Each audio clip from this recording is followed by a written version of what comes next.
சின்ன பொண்ணுதான் வெக்கப்படுது அம்மா அம்மாடி அது ஒண்ணு நினைச்சு கண்ணுக்க வைக்குது சும்மா சும்மாடி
சும்மா சும்மானு கேட்டுக்கிட்டே இருக்காத.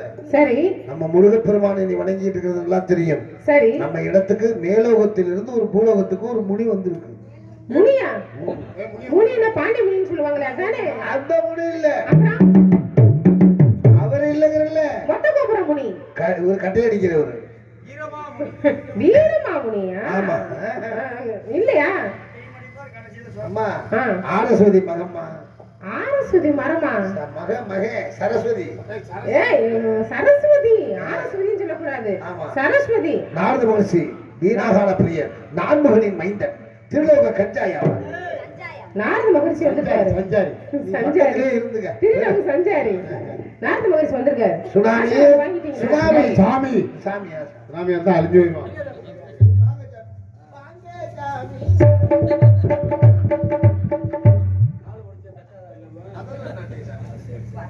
வரவேண்டும் நாரத மகரிஷி. வருக வருக. தங்களின் வருகையால் யாருமே குறிஞ்சி நிலமும் மிகப்பெரிய பெற்றோம். வரவேண்டும்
வருந்துகிறோம்.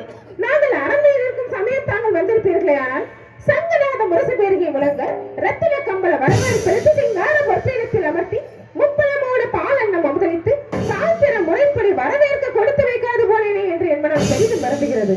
இதுவும் காடு. இங்க இருப்பதோ தேனும் திணிமாவும் தான். இவைகளை உண்டு தாங்கள் நல்லாசை கூற வேண்டும் சுவாமி. சாமி நாங்க போயிட்டு வரோம். போயிட்டு தனித்தனியா வேலையை பார்க்கணும். தனித்தனியா இருக்காங்க வீட்டு. ஐயா உனக்கு ஆளு கிடைக்கல, தனியா செஞ்சுக்கிட்டு கிடக்குற. எங்களுக்கே இல்லாம தனியா தான் பார்த்துருக்கோம்.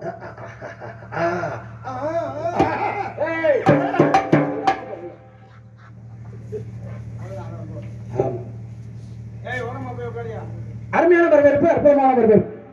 ஆனால் இப்போ 14 லோகத்திற்கும் சென்றிருக்கின்றேன். அங்கெல்லாம் கேட்க முடியாத ஒரு வரவேற்பு, அற்புதமான வரவேற்பு. யாரும் பாடாத பாடல். ஆமாம், அருமையான பாடல்களை கொடுத்து வரவேற்பு கொடுத்திருக்கின்றாய். கண்டிப்பாக இன்னைக்கு தான் நான் சந்திக்கிறேன். நான் சந்தித்தது கிடையாது, இன்னைக்கு தான் சந்திக்கிற வாய்ப்பு கிடைச்சிச்சு. ஆகையினால நீங்கள் எப்படி நடிக்கிறியே எப்படி பேசுகிறேன்னு எனக்கு தெரியாது. ஆனால் இன்னைக்கு தான் உட்காந்து பார்த்தேன். நல்லா பாடுறியா, அருமையாக பேசுறிய. ஆனால் பாடுறதெல்லாம் கேட்டுட்டேன். சரி. ஆனால் வரவேற்பு, அருமையான வரவேற்பு கொடுத்துருக்கிய. சரி. இனி அதுக்கு பிறகு என்ன நடக்குங்கிறது இனிமேல் தான் நான் தெரிஞ்சுக்கிறேன். வாயு உள்ள பிள்ளைய பேச விட்டு பார்க்கணும்.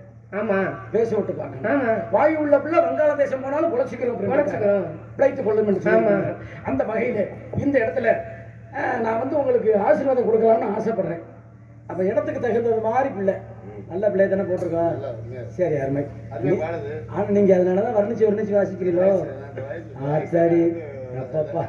சரி, ஆகினாலே ஒப்படம் அமர்ந்து உசரித்து பேசி உப்பில்லா பொழிட்டாலும் உண்பதை அமிர்தமாக முப்பலம் முடவல் நம்ம உங்களிடத்தில் கப்பிய பேசினோட கடும்பசியும் ஆகும் தானே என்று இல்லாமல் என்னை கண்டவுடனே அருமையாக வரவேற்பு கொடுத்ததுனால மத்தள மேலம் கொட்ட மங்கள இசை முழங்க சங்கத்தமிழ் முழங்க சங்குதொனி உரசலிக்கு அந்த சங்கரனும் உமாபாலன் சரவணன் அருள் சுரக்க வாழ்கவன் வாழ்க வாழ்க வாழ்க என்ன மனசார எப்படி வாழ்த்தணும்? இந்த மாதிரி யாரும் வாழ்த்தவே இல்லை. எந்த நாரதரும் இந்த மாதிரி வழியை வாழ்த்திக்க மாட்டாங்க. என்ன வாழ்த்துக்கள் வரும் பாருங்க, என்ன வாழ்த்து கிடைக்கும் பாருங்க. இல்ல இது வரும் பாருங்க. இனிமே விளக்கி வச்ச பாத்திரம் அனைத்தும் நெளிஞ்சு போகட்டும். ஏங்க, ஈய பாத்திரமா, செல்வர பாத்திரமா, வெங்கல பாத்திரமா, எந்த பாத்திரமா இருந்தாலும் சரி வாழ்த்துறேன். என்ன தீர்மானம் கொடுக்கல? அது ஏன் நெளிஞ்சு போயிடுச்சு சொல்றீங்களே? தீர்மானம் கொடுங்க முதல்ல இருந்து. விளச்சி வச்ச பாத்திரம் அனைத்தும் நெளிஞ்சு அப்படி கொடுக்கணும். ஆக்கி வச்ச சோறு அனைத்தும் சிதறி கிடக்கிற விளக்கமர அனைத்தும் ஒன்றா கல்லும் கரடம் முள்ளும் முரடம் வேறும் விறகும் வாழ்க வளர்க வாழ்க வளர்க ஆசீர்வாதம் கொடுத்திருக்கேன், வாழ்த்து கொடுத்திருக்கேன். என்ன கல்லும் கரடம்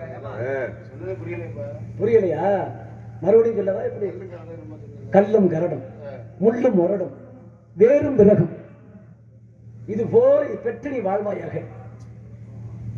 என்னென்ன யோசனை? இவ்வளவு அனைத்தையும் எடுத்து வச்சிருக்கேன். சிதறிய விளக்கமாறு, நெளிஞ்ச பாத்திரம், சிந்திய சோறு, இதெல்லாம் கிடைக்கட்டும்னு அம்மா வாழ்த்திருக்கேனா இல்ல சாபம் கொடுத்துருக்கேனா? சாபம் எல்லாம் கொடுப்பாங்க. எந்த யாராவது வந்து வித்தியாசமா ஏதாவது ஒன்று வாழ்த்தணும். இது மாதிரி வாழ்த்தி பார்த்துருக்கீங்களா? பார்த்துக்குங்க, இன்னைக்கு பார்த்துக்குங்க. அதுக்கு விளக்கம் வரையில நீங்களா கை தட்டுவீங்க. காஞ்சி பட்டுடுத்தி கஸ்தூரி பொட்டு வச்சு போனி நடந்து வர வேண்டும்.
தெரியல. நான் பாட்டுக்கு தனியா எங்க பாருங்க. வள்ளி?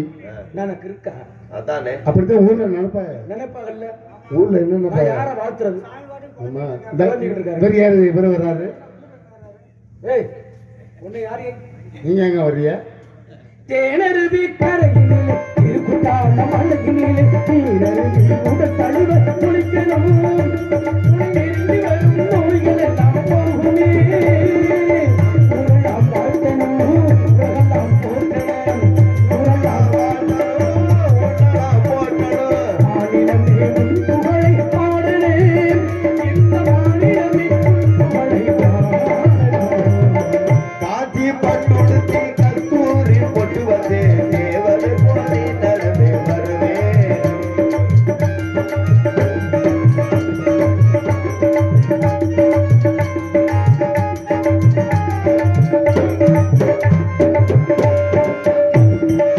செங்குமரி கடலிலே சிவந்த மாலை பொழுதினிலே தென்குமரி நீதான் பேசுவோம். அங்கே தான் பெருமையெல்லாம் பேசுவோம்.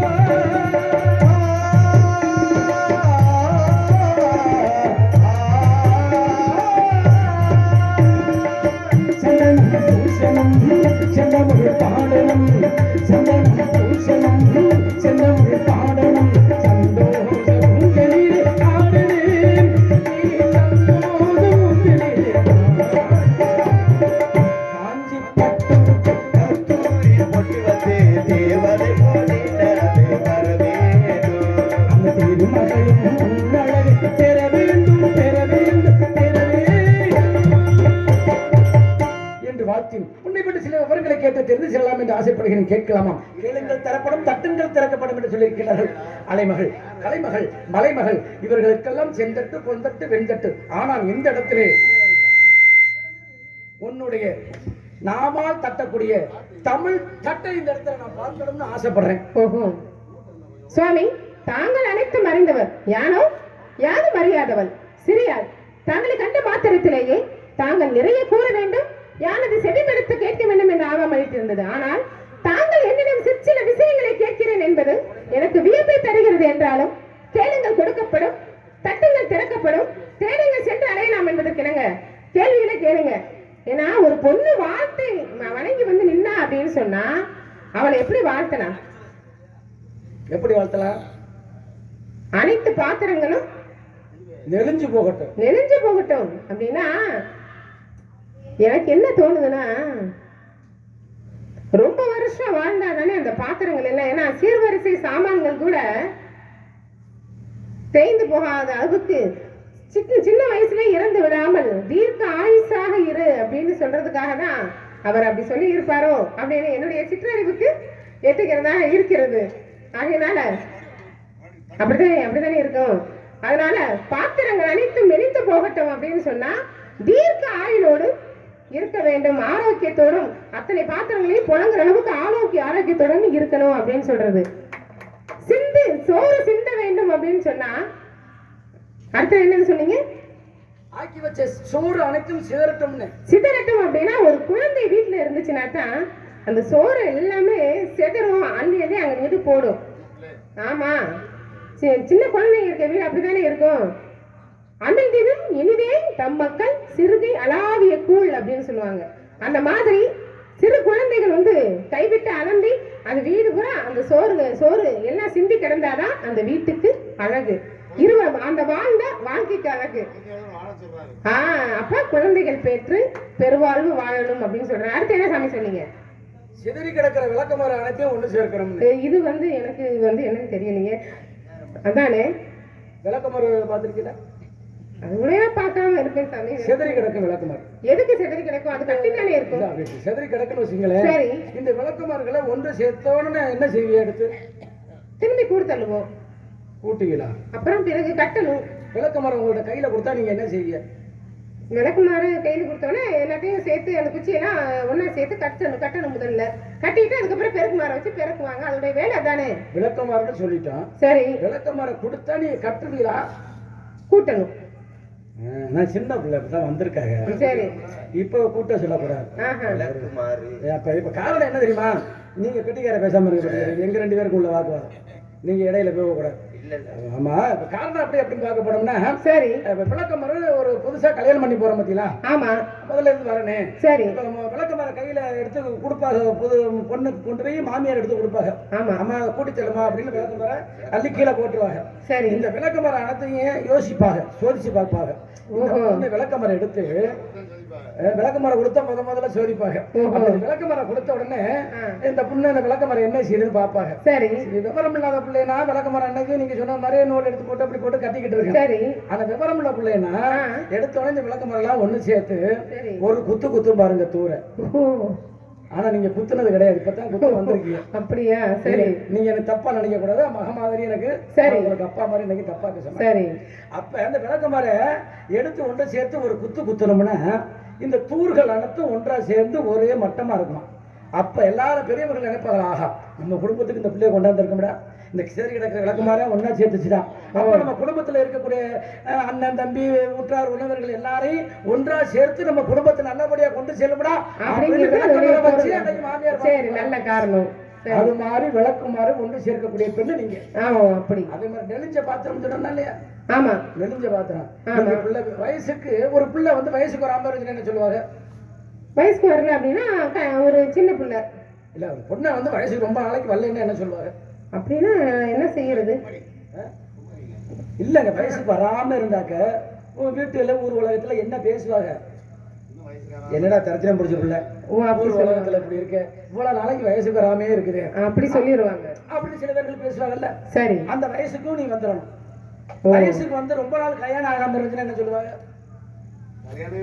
கல்யாணமாக தோஷம் பிடிச்ச பிள்ளை அப்படின்னு சொல்லிடுவாங்க. கூட கிடைக்கல அப்படின்னு தவறா பேசுவாங்க. அதே மாதிரி கல்யாணமும் ஆயிரணும். கல்யாணம் ஆகி பிள்ளை பிறக்காம இருந்துச்சுன்னா என்ன சொல்லுவாங்க? அப்புறம் அதுவும் தப்பா சொல்லுவாங்க. ரொம்ப நாளைக்கு குழந்தை பிறக்கலன்னா மலடியா இருப்பாளோ அப்படின்னு சொல்லி பாக்கி அவளுக்கு இல்லையோ அப்படின்னு ஊர் உலகம் பெண்ணத்தான் பேசும். சரி, பெண்ணத்தான் என்னையும் குறை சொல்வார்கள். சரி, ஆனா குறை சொல்ல மாட்டாங்க.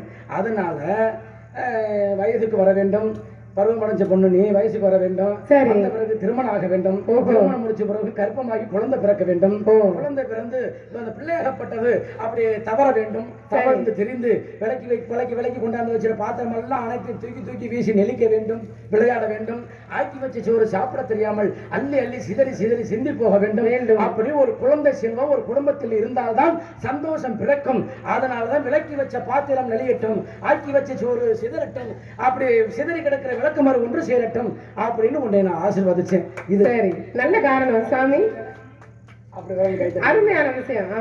கல்லும் கரடும் போலன்னா கற்கண்ட பாத்திருக்கலாம். ஆமா, கல்லும் கரடும் மாதிரி இருக்கு. சரி, வாயில போட்டு தூசியம்னா தித்திப்பாக இருக்கும். சரி, வேறும் விறகும்னா கரும்பை புடிங்கி பாத்திருக்கீங்களா? அது சரி, வேரோட வருமாலே வேறு வருமாலையா நம்ம கடிச்சு சாப்பிட்டோம்னா இனிப்பாக இருக்கு, தித்திப்பாக இருக்கு. சரி, முள்ளும் முரடும்.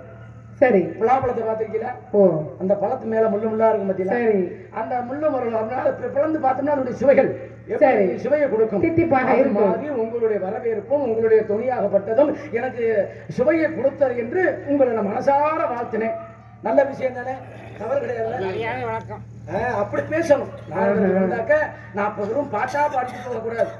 புராணங்கள் பேசணும், தர்க்கங்கள் பேசணும், விஷயங்கள் பேசணும். அப்பதான் பள்ளி திருமண நாடகம் இருக்கும். அப்படி விஷயம் ஏன்னா இருவர் பேசும்போது தமிழுக்கு அழகு, கற்றறிந்த இருவர் பேசும்போது தமிழுக்கு சிறப்பு. ஆமா, கண்டிப்பாக. ஆமா, ஒரே ஒரு விஷயம். சரி, குமரி கிளவி ஆகலாம்.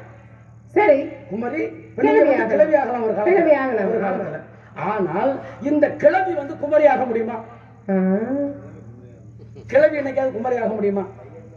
ஆமா, ஒரு நேரத்துல ஒரு பெண்ணாகப்பட்டவள் குமரி கிளவி ஆயிருக்கா, ஆனா கிளவி குமரி ஆயிருக்கா. சரியான நீங்க வள்ளி பரமேஸ்வரி வள்ளியா இருந்தா அப்படியா இருந்தா எடுத்து நீங்க தொட்டு பேசியவும் நான் வந்திருக்கேன். விஷயம் பேசுங்க பாப்போம். சாமி, ஒரு குமரன் கிழவன் ஆகலாம், ஒரு கிழவன் குமரன் ஆகலாம். ஆனா ஒரு கிழவன் குமரன் ஆனா அது எங்க? நான் கேட்டதுனாலயா? நீங்க கேட்டா அது கேட்காதா? இல்ல சொல்றேன், அதுல சொல்லிவிட்டு பேசுறேன். அது ஒரு கேள்வி வச்சிருக்காங்க, பதில் சொல்லுவோம். நல்ல நல்ல விவரமான பிள்ளை. நான் எதுல இருந்து தொட்டு பேசியிருக்கோம், அதுல இருந்து அவங்களும் தொட்டிருக்காங்க. நான் ஒத்துக்கிற விஷயம் ஒத்துக்கிறேன். ஆனா வந்த எந்த குமரி கிழவி ஆனால், கிழவி எப்படி குமரி ஆனால், எங்க விஷயம் பேச முடிஞ்சா பேசுங்க. சரி. இல்லைன்னா காலையில் சம்பளம் கிடைக்காது. ஓஹோ, ஒவ்வொரு அமைப்பாளர் வேறையா? ஆமா. ஓ இறைவா, சாமி இப்படி நீங்க சொன்னீங்க. சொல்லலைன்னா அது சம்பளம் கொடுக்காது. அதுக்கு எங்க சம்பளமே ஒன்றும் பிரச்சனை இல்லை, அது சொல்லிவிடும், எங்களுக்கு தெரியும். அப்போ நம்பிக்கை இருக்கு உங்களுக்கு? ஆமா. உங்களுக்கும் சம்பளம் இல்லை. நாரதரே சும்மா இல்ல, நான் வந்து சொல்லல, இதுக்கான பதில் நான் சொல்லல அப்படின்னா அவருடைய அந்த வாத்தியங்களை வித்தாச்சு அவர் எல்லாருக்கும் சம்பளம் கொடுப்பாரு. ஓச்சு என் வாத்தியம் நாளைக்கு நான் என்ன கொடுக்கணும்? பாகனூர் போகணும், பாகனூர் அச்சந்திரா. ஒரு விஷயம் அழகா முதல்ல பேசுனீங்க. மரங்கள் ஆரஸ்வதி மரம். ஆமா, உங்க அண்ணன் ஆரஸ்வதி மரம்னாரு. 2 மரங்களை ஒரு கிழவனு கிளம்பி வளர்த்துக்கிட்டே இருந்தாங்களாம். சரி. வளர்த்துக்கிட்டே இருந்தவன காடு பெரிய காட்டுக்குள்ள இந்த 2 மரமும் வெட்டாம இருந்துச்சு. வெட்டாம இருந்த உடனே எப்ப அந்த மரங்களை வந்து 2 மரத்தை வெட்டிட்டு வர சொல்றாரு அரசர் அப்படின்னு வந்து வேலையாட்கள் வந்து வெட்ட வராங்க. சரி. அப்பதான் கிடந்தது கிழவன் கிளம்பி கட்டி பிடிச்சி இந்த மரத்தை வெட்டாதீங்க கிடந்து அழுதாகலாம். யார் அந்த மரத்தை அழுகிறிய, யாரைய வெட்டிட்டு வர சொன்னது?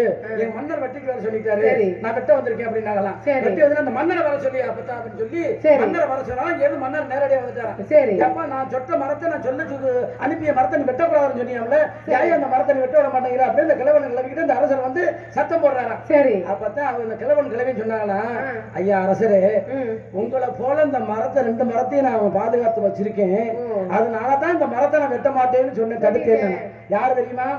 சின்ன மருதும் பெரிய மருது அப்படின்னு சொல்லி இந்த சின்ன மருதும் பெரிய மருதும் மரமாக நினைச்சு அன்னைக்கு வெட்ட விட மாட்டேன்றாங்களாம். அன்னைக்கு காளையார் கோயில தேர் செய்வதற்காக மரம் வெட்டிக்கிட்டு வர சொன்னாலாம்.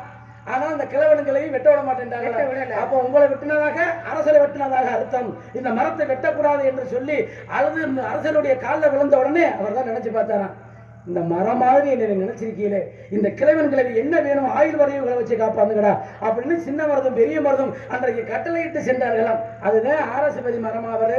அந்த மரமா இந்த மரமான மரம் என்று ஆரம்பித்தார். நீங்க எதை சொல்றீங்களோ அதுல இருந்து நான் பேசுவேன். அதே மாதிரி பாண்டிமுனியான்னு இந்த அம்மா கேட்டாங்க. பாண்டிமுனியாரு தெரியுமா? ஒரு கணவனும் மனைவியும் அங்க இருந்து கரூர்ல இருந்து நடந்து வராங்க. கரூர்ல இருந்து நடந்து வந்து நம்ம மாட்டுத்தாவணின்னு சொல்றோமா இல்லையா, அந்த கரூர் இல்லைங்க, மதுரை கரூர் இல்ல, திருச்சி கரூர்ல இருந்து பாத யாத்திரையா மதுரைக்கு வர்றாங்க.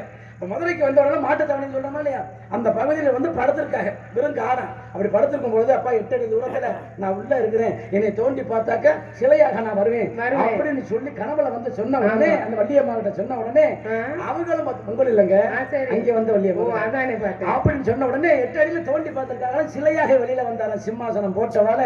அன்னைக்கு பாண்டிமுனின்னு சொல்றோம்ல, அந்த பாண்டிமுனி அரசர் யாரு அப்படின்னு பார்க்க போனா உங்க ஜென்மத்தில் யாராக இருந்தாரோ அரசராக இருந்தார் அல்லவா, அவர் தான் இன்றைக்கு பாண்டிமுனியாக நமக்கு காட்சி கொடுத்து, பாருங்க திருவள்ளுவம் சொல்லுது, காட்சி கொடுத்து நம்ம மக்களை எல்லாம் மதுரை மாநகரத்தையே காட்சி அளிக்கின்றது ஒரு அரசர், பாண்டிய அரசர். அதுக்கு தான் பாண்டிமுனி நீங்க என்று சொன்னீர்கள். அப்படி ஒரு விஷயம், நல்ல விஷயம். நீங்க எதை தொட்டு பேசுறீங்களோ அதுக்கு நான் இலக்கணமாக வருவேன்.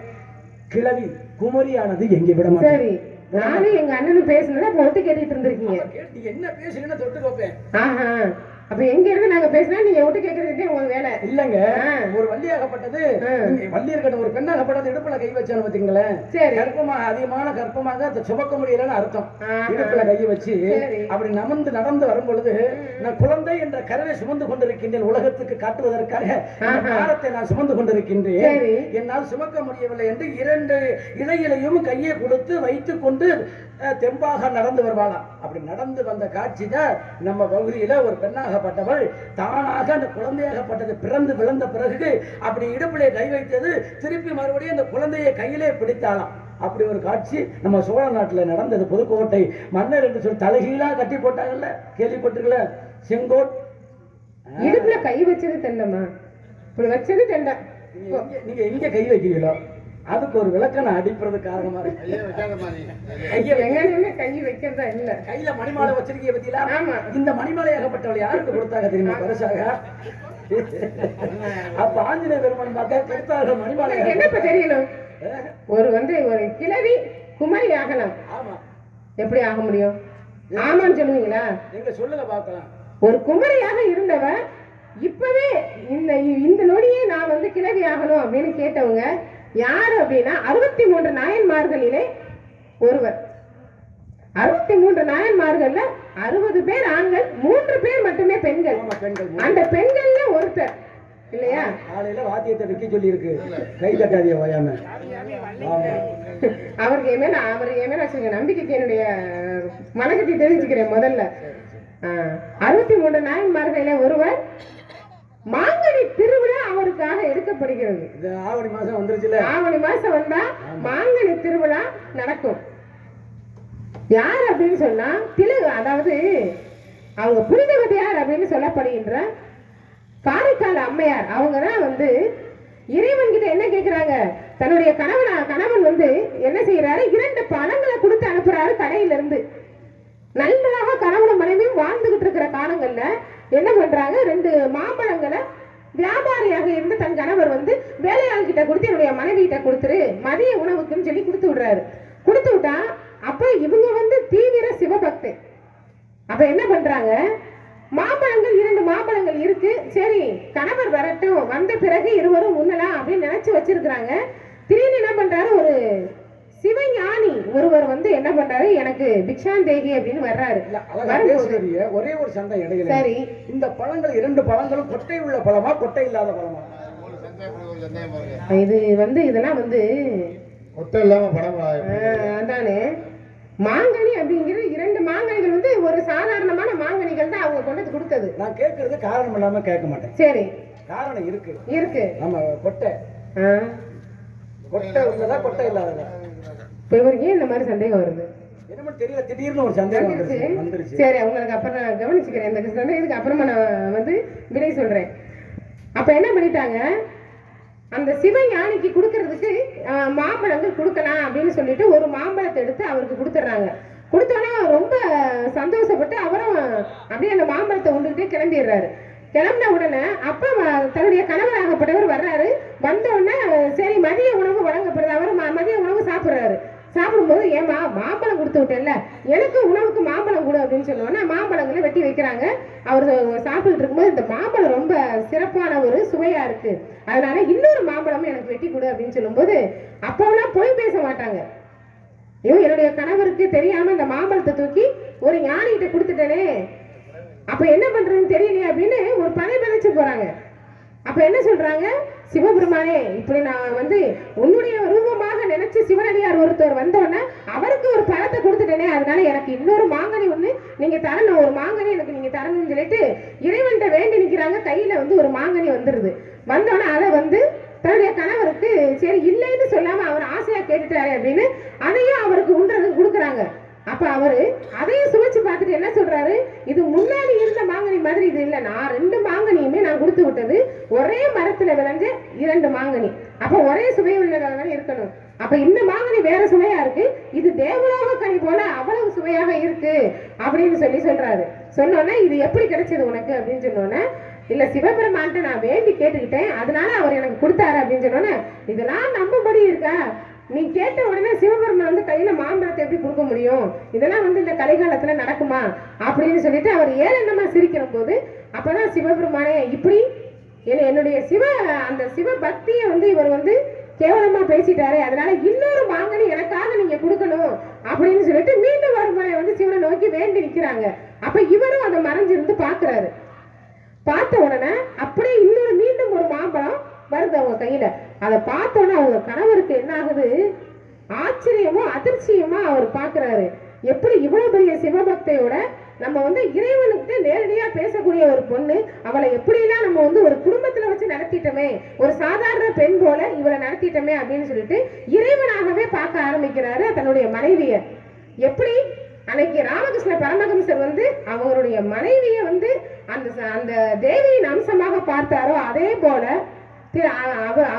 புனிதவதியார் கணவரும் என்ன பண்றாரு, அதே மாதிரி அவரும் பார்க்கிறாரு. இறைவனாத்தையும் பார்த்தாரு தவிர அவரும் ஒரு தேவியா நினைச்சு பார்த்தாரு தவிர குடும்ப வாழ்க்கையில இனிமேல் இவளோட நம்ம கூடி இருக்க முடியாது அப்படின்னு சொல்லிட்டு சொல்லாம சன்னியாசம் போற மாதிரி அவரு அப்படியே கிளம்பி வணிகத்துக்காக போனவர் திரும்ப வரவே இல்லை.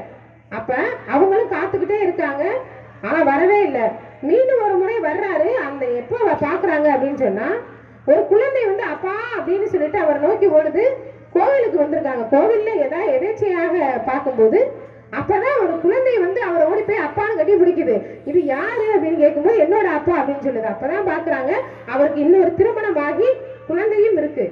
இதெல்லாம் எப்படி நடந்துச்சு, என்னை எப்படி நீங்க மறந்துட்டு போகலாம் அப்படின்னு சண்டை போடும்போது உன்னை வந்து நான் வந்து தேவியா தான் பார்க்க முடியுமே தவிர நான் வந்து என்னுடைய மனைவியா என்னால பார்க்க முடியல, அதனால என்னை மன்னிச்சிரு, என்னுடைய குழந்தைக்கு கூட உன் பேர் தான் நான் வச்சிருக்கேன் புனிதவதியாருன்னு சொல்லிட்டு அப்படின்னு சொல்றாரு. சொன்ன உடனே அப்பதான் இவங்களுக்கு தோணுது, இனிமே என்னுடைய கணவன் இன்னொரு பெண்ணோட வாழ்றதை பாக்குற அளவுக்கு எனக்கு சக்தியும் இல்ல, என்னுடைய கணவனை பிரிஞ்சு வாழ்றதுக்கான எனக்கு அந்த அளவுக்கு எனக்கு முடியாது, என்னுடைய மனசுக்கு தைரியமும் இல்லை. அதனால இறைவா இந்த நொடியே என்னை நீ கிழவியாக மாத்திரு, இந்த இளமை எனக்கு இருக்கவே வேணாம், என்னுடைய கணவனும் நானும் சேர்ந்து வாழாத அந்த இளமையானது எனக்கு இருக்கக்கூடாது, அதனால இந்த நொடியே நான் வந்து முதுமை அடையணும் அப்படின்னு சொல்லிட்டு வேண்டாங்க இறைவன்ட்ட. அந்த நொடியே அவங்க பால் கிளவியாவும் அப்படியே மாறிடுறாங்க. மாறின உடனே ஆமா அப்படியே வந்து இறைவனடி சேராம சில சிவ தொண்டுகளை புரிந்து விட்டு மீண்டும் நீ என்னை வந்து அடைவாயாக அப்படின்னு இறைவன் சொன்ன பிறகு பேருவம் இருக்கிறாங்க. இறைவா நான் உன்னை வந்து அடையணும் அப்படின்னு சொன்னா காலை மிதிச்சு நான் வந்து உன்னுடைய மலையில ஏற மாட்டேன், ஏன்னா உன்னை நான் பார்க்க உன்னுடைய மலையவே நான் நீயா தான் பாக்குறேன், அதனால எனக்கு பேய் ரூபத்தை கொடு அப்படின்னு சொல்லிட்டு உடனே பேயாக மாறி தன்னுடைய கைகளால ஊண்டி அவங்க வந்து சிவனை போய் அடைஞ்சாங்க. அப்ப சிவபெருமானே என்ன சொல்றாரு, என்னுடைய தாய் வர்றாங்க பாரு அப்படின்னு பார்வதி தேவி கிட்ட சொன்னாங்க. ஏன் அப்படின்னு சொன்னா இறைவனே இறங்கி வந்து தாய் என்னுடைய தாய் அப்படின்னு சொல்றதுக்கு தகுதியா இருந்தது யாரு அப்படின்னு சொன்னா காரைக்கால் அம்மையார். அவங்கதான் அந்த புனிதவதியாராக இருந்தது காரைக்கால் அம்மையார். நீங்க கேட்ட கேள்விக்கு சரியான பதில் சொல்லுங்க. உங்க ஆயுதம் தப்பிச்சுச்சா? 63 நாயமார்ல 3 பேர் பொம்பளை, ஆமா 3 பெண்கள். ஆமா ஆமா இல்ல உங்களுடைய ஆயுதம் தப்பிச்சிருச்சான்னு கேக்குறேன். இல்லைங்க சொல்லலைன்னா உங்களோட ஆயுதத்தை வித்து போடுவோம்ல. சரி பரவாயில்ல, பாராட்டக்கூடிய விஷயம். அடுத்தடுத்து போகலாமா சாமி? என்ன இதுதான் வந்து நீங்க வந்து சொல்றதா? நான் ஒரு கேள்வி முன் வச்சேன். என்ன கேள்வி வச்சிருக்கீங்க? ஒரு மறுபடியும் கேட்டதானே சொல்லிட்டாங்க, பதில் சொல்லிட்டாங்க, பாராட்டக்கூடிய விஷயம் தானே சொல்லிட்டோம்ல. அப்ப இவர் என்ன செய்யணும்? ஒரு கிழவன் குமரன் ஆனாரு, ஒரு குமரன் கிழவன் ஆகலாம், ஆனா கிழவன் வந்து ஒரு குமரன் ஆனாரு. அப்ப நம்மளும் கேட்போம்ல. கேட்கலாம், அதை பத்தி நான் கோபப்படல. சில பேர்கள் கோபப்படுவாங்க, விவரம் தெரியாதவங்க கோபப்பட்டு உனக்கு தெரியாது எனக்கு தெரியும் சண்டை அடிச்சுட்டு கிடக்கலாம். விஷயம் தெரிஞ்சவங்களை ஏன் சண்டை அடிச்சுக்கிறேன்னு ஒரு விஷயம் நல்லா தெரிஞ்சுக்கிறேன். சரி பாருங்க, இங்க சூலாயுதமும் வேலு வந்துருக்கு பத்தியில. ஆமா எப்படி போட்டிருக்காரு ஒளிபெருக்கி. அங்க சூலாயுதமும் வேலும் ஒன்றுக்குள் அடங்கியதை பொண்ணு காரணம் என்ன தெரியுமா? என்ன தெரியுமா பத்தியில? முதல்ல பராசக்தி கிட்ட பார்வதி தேவி கிட்ட சூலாயுதம் இருந்துச்சு, அதை திரும்பி வேளாக மாற்றி முருகப்பெருமான் கிட்ட ஞான வேளாக கொடுத்தார்கள். சரி சிக்கல்ல கொடுத்தார்கள் ஞான வேளாக. அப்ப இந்த சூலாயத்துக்குள் வேல் அடங்கி இருக்கின்றது அப்படின்னு இவ்வளவு அவர் வந்து அர்த்தமாக வெளியில கொடுத்தார். எவ்வளவு ஒரு ஞானத்தோட அதை போட்டு போட்டிகளோ எனக்கு தெரியாது. நான் உண்மையான விஷயம் இந்த விஷயம் தான். முதல்ல இந்த சூலாயுதம் பார்வதி தேவி கிட்ட இருந்தது. திரும்ப அங்கே பார்வதி சிவபெருமான் கிட்ட இருந்துச்சு, முடுக்கையோட இருந்துச்சு.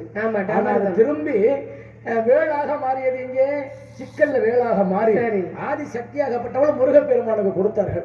எப்படியோ வச்சிருக்காங்க பத்தியில. அது இங்க வண்டி ஓட்டுறது யாரு, ஆம்பளையா பொம்பளையா?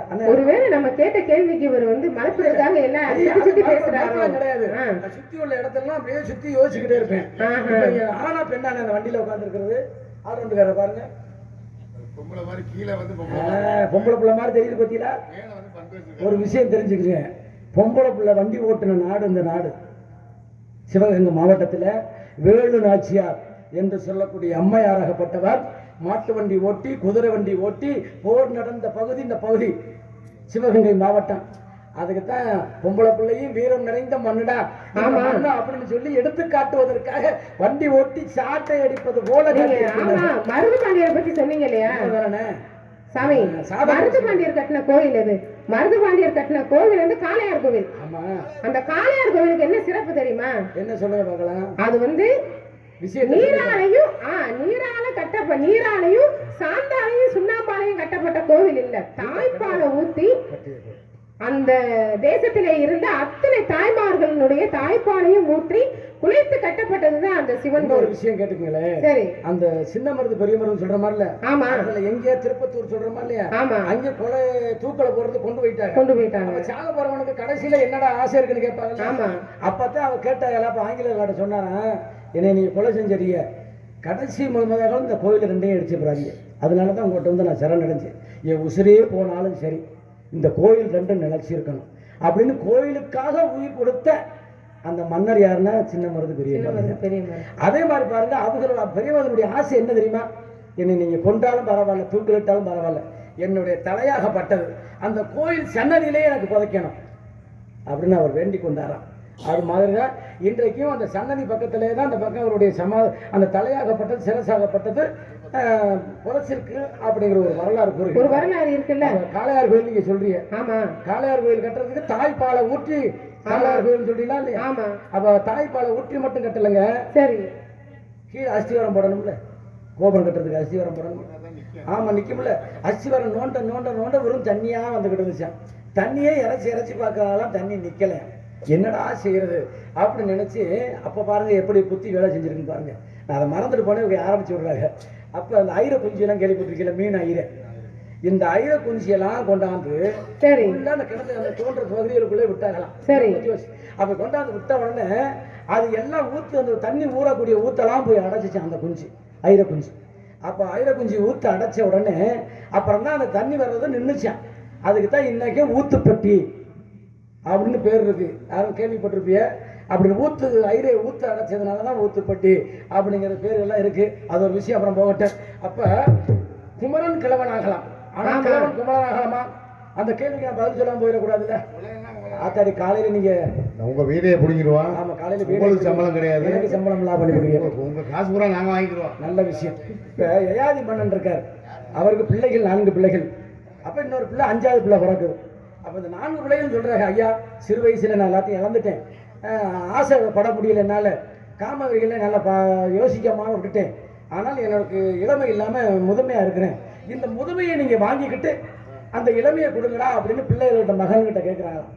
ஒரு மகனும் கொடுக்கல, என்ன முடிச்சுக்கிறோம் ஐயா. அப்ப ஒரு மகனும் கொடுக்கல. அப்ப கடைசி பிள்ளை மட்டும்தான், அப்பா கவலைப்படாதீப்பா, நான் இருக்கிறேன், உங்களுடைய இளமையை என்கிட்ட கொடுங்க, முதுமையை என்கிட்ட கொடுங்க, உங்களுடைய இளமைய நீங்க வாங்கி கொஞ்ச நாளைக்கு இன்புற்று வாழுங்க அப்படின்னு சொல்லி பெத்த மகன் கடைசி பையன் பூரு என்று சொல்லக்கூடிய பூரு மன்னன் கேள்விப்பட்டிருப்பிய, அந்த பையனாகப்பட்டவனு கொடுத்தானா.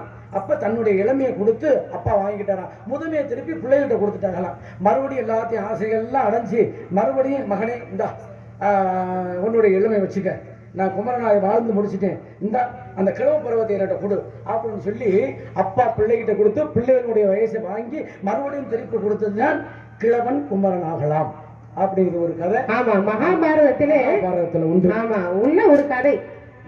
ஆமா, ஏன்னா யயாதி மன்னன் யார் அப்படின்னா, ஆமா, தந்தை பேர் என்ன? தந்தை பேர் நம்பி, தாய் பெயர் நங்கை, உன் பெயர் வள்ளி, வந்திருப்பது காவல், என்ன காவல்? திணை காவல், என்ன திணை?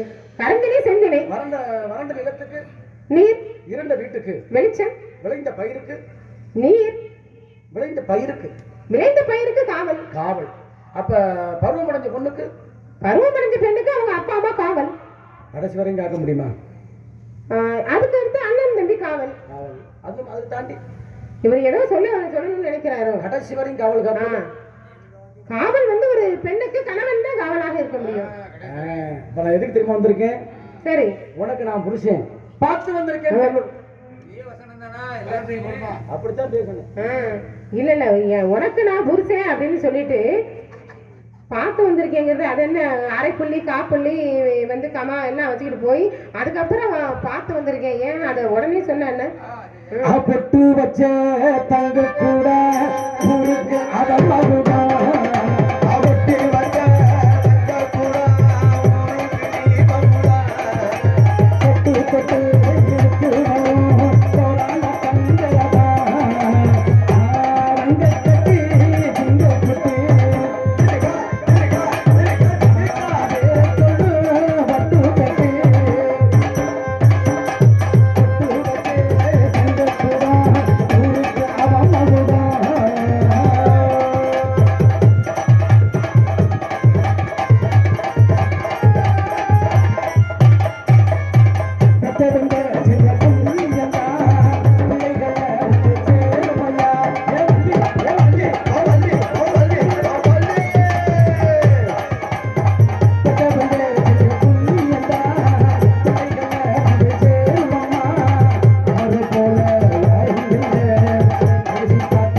ஆட்டி நொறுக்கி எடுக்கிறாரியா. கந்தன், கடம்பன், கார்த்திகேயன், முருகன் அந்த வேலவன் மாப்பிள்ளையை பார்த்து வந்திருக்கேன். கண்டிப்பாக சம்மதத்தை நீ கொடுப்பா என்று அல்லும் கல்லும் என்ற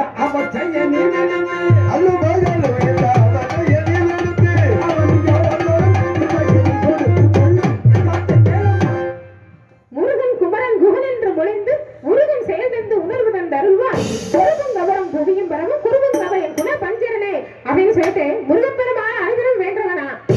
ஆனா அவரையே எனக்கு மாப்பிள்ளையா பார்த்துட்டு வந்தா இது நியாயமா? அவருக்கு ஏற்கனவே திருமணமாயி ஒரு மனைவி இருக்காங்க. ஆமா, நாங்க என்ன தெரியாதவங்க நினைச்சிட்டு இருக்கீங்களா? அதெல்லாம் எங்களுக்கு எல்லாமே தெரியும். மறைச்சு வச்சு என்னை திருமணம் பண்ணி கொடுக்கலான்னு பாத்தீங்களா? ஏங்க உங்களுக்கு ஒரு மகன் இருந்து அந்த பொண்ணுக்கு இப்படிலாம் நீங்க வந்து திருமணம் பண்ணணும்னு நினைப்பீங்களா? கொண்டு சேர்க்கிறேன். கட்டின சேலையோட வந்தா போதும்.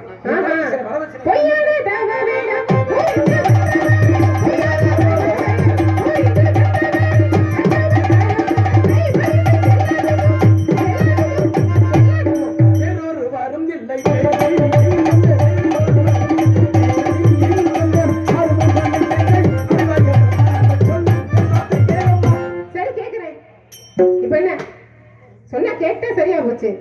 ஆனா எனக்கு ஒரு உதவி செய்யணும். என்னது? அந்த தேவையான இருக்குல்ல, ஆமா, அதை தீத்து விட்டுங்க. அதை ஏற்கனவே முடிச்சாச்சுல, அந்த அம்மாவை தீத்துறணும். இல்லையே, நம்ம தான் அங்க போய் திருமணம் பண்ணா முருகனை திருமணம் பண்ணா நான் தான் அங்க இருக்கணும். ஏற்கனவே அந்த அம்மா விவகாரத்தை பண்ணியாச்சு. பண்ணியாச்சா? அந்த அம்மா கல்லாக மாறி விட்டார்கள், தெய்வமாக மாறி விட்டார்கள். இச்சா சக்தி, கிரியா சக்தி. அப்ப இச்சை என்றால் யாரு? இச்சை என்றால் ஆசையை தரக்கூடியது நீந்தான். கிரி என்றால் மலை.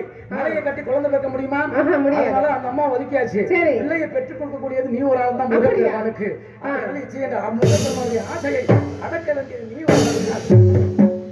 போட்டு பாதங்கள்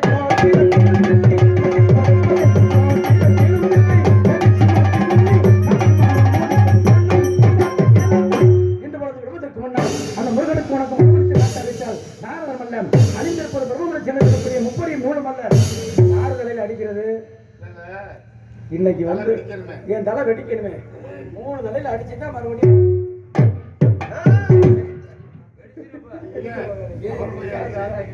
அப்படியா? அவரு அங்க மயங்கிட்டாரு, எந்திரிச்சு ஓடிட்டாரு அவரு. சாமி நடக்கிற காரியமா? இன்னையோட சித்தி தெளிய நீங்க என்ன சத்தியம் பண்ணுங்களே, அவர் நல்லா திருமணம் பண்ணிக்க மாட்டார்.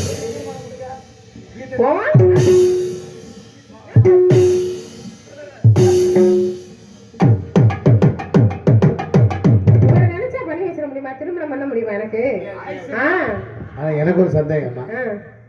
முதல்ல வந்து சரி, எங்களுக்கு இந்த சொன்னியல்ல முருகன் பிடிக்குது. ஆமா, போய் சாமி கிட்ட பிடிக்கல. ஏன்னா நம்ம பிடிக்குதுன்னு சொன்னோம்னா இவர் போய் முருகப்பெருமான்ட்ட சொல்ல மாட்டாரு. முருகனை பத்தி தப்பு தப்பா பேசுறேன்னு வச்சுங்க, நாரதரோட வேலை என்ன கலகம் பண்றது. இப்ப முருகப்பெருமான்ட்ட நேர போய் இந்த பிள்ளை தப்பு தப்பா பேச்சுன்னு சொல்லுவார்ல, முருகப்பெருமான நீ பார்க்க வருவாரு. அதுக்காக தான் அப்படி சொல்லி அனுப்பியிருக்கேன். வேணான்னு சொல்லிட்டா வேகமா வந்து சேருவாங்க. நீங்க வேணா பாருங்க, முருகப்பெருமான் வந்து திருமணம் முடிப்பாரு. வர வேண்டும் முருகப்பெருமானை.